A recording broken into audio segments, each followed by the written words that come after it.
Hello, hello. Welcome to Top Shelf Backpacking Trail Fails.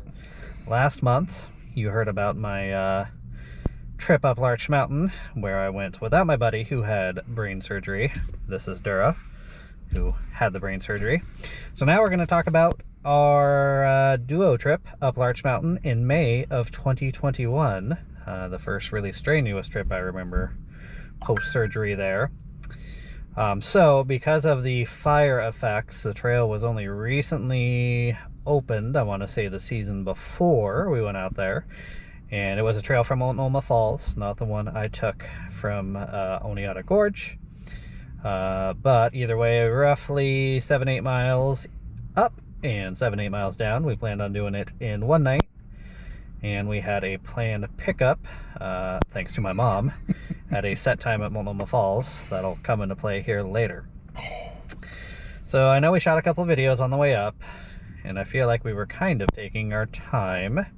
One, due to the elevation. I mean, it's like 4,000 feet of elevation gain or something. Why is Multnomah Falls always the worst hike? It's like 3/4 of a mile or a mile, it's but paved. That's and why. it's straight up. It is Correct. always the hardest part. There's 11 or 14 switchbacks to the top of Multnomah Falls, and most of it's paved, which is a little rougher on the joints. I would always rather go up it than down it.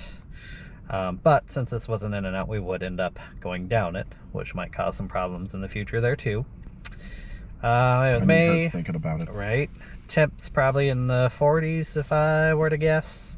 So nothing crazy cold, but we definitely packed some warmer gear. And I think we went then because Larch Mountain has gated access due to snow, probably 6 months out of the year.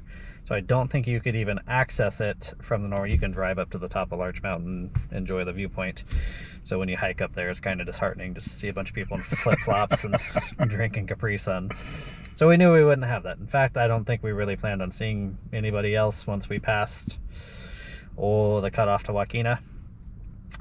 I remember hanging out at the upper bridge, like past the top of Multnomah Falls, shooting some videos for a while, possibly eating breakfast or lunch there. Yeah. And then after that, it got pretty quiet for a while. Maybe 2/3 of the way up, we started seeing snow everywhere, like on the trail. I mean, off the trail, tracked down, you know, people had been coming through there at some point, and it hadn't snowed in quite a while, but we were on the north side of Larch Mountain, so the snow had not melted at all yet. I remember getting to the top, kind of climbing through some seemingly snowbanks. I mean, we're not talking feet deep of snow here, but soft enough in spots that you would kind of post hole. There was mid-calf a couple of times. Especially if you weren't paying attention. Right. And then I remember drinking McCarthy's whiskey shirtless, possibly smoking a cigar at the very top. Yes. And then being surprised by 2 other hikers coming to join us. I think one was a trail runner, which nothing breaks your heart after barely making it up this mountain, just to see some guy in, you know, shorts and a t-shirt running. Short shorts and a t-shirt. Not even winded. Yeah. Just up there having a good time. Hey, surprised to see us. So I feel like that first day was pretty uneventful until dinner time. So we basically there's like a picnic area at the top there, and we were going to camp in the parking lot, in essence, because it was flat and covered in snow, but flat.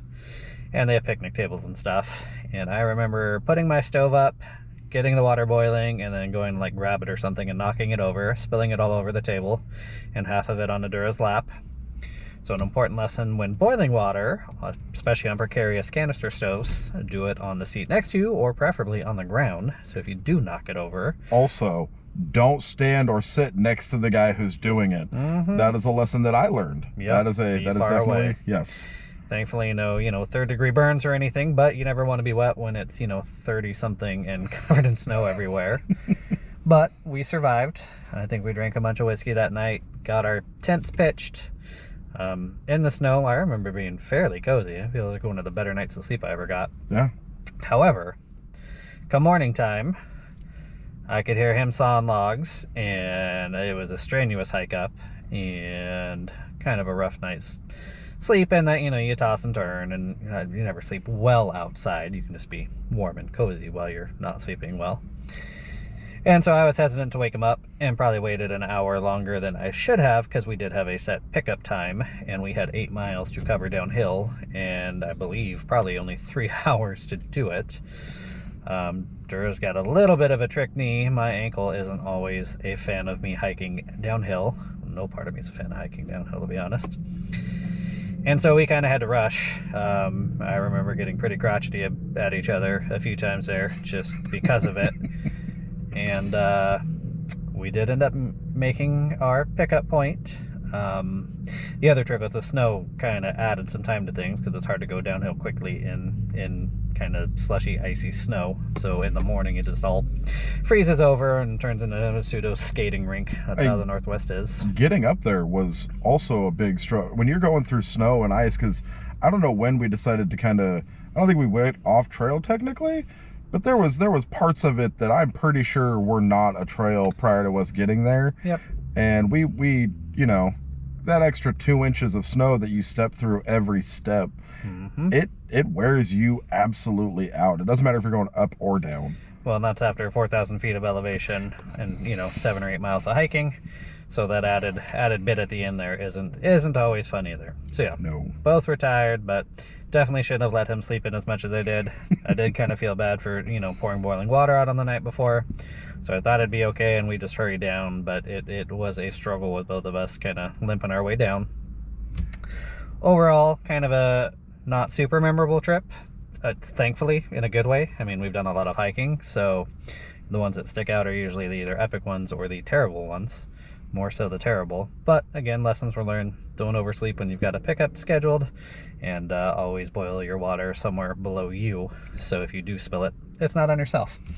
And, you know, thankfully covered in snow everywhere, so plenty of water to boil if we needed to. But also keep in mind, pack more fuel if you're melting snow, because it does take a long time and everything. So that is it for today's trail fails. Thankfully we both survived. We made our return trip post-fire to Larch Mountain. Still haven't gone back Oneata way yet. I do think that trail might be open. Maybe that's something we look at this year. The only Oneata trip I remember us doing, we had to swim half of it per damn year. Yep, that part's still closed, thankfully. Okay. So only hiking, no swimming, because that water is frigid and nipple deep all the time. The whole way. Exactly. So, for more information on the trails you see on this channel, visit topshelfbackpacking.com. And until we see you again, cheers. Cheers.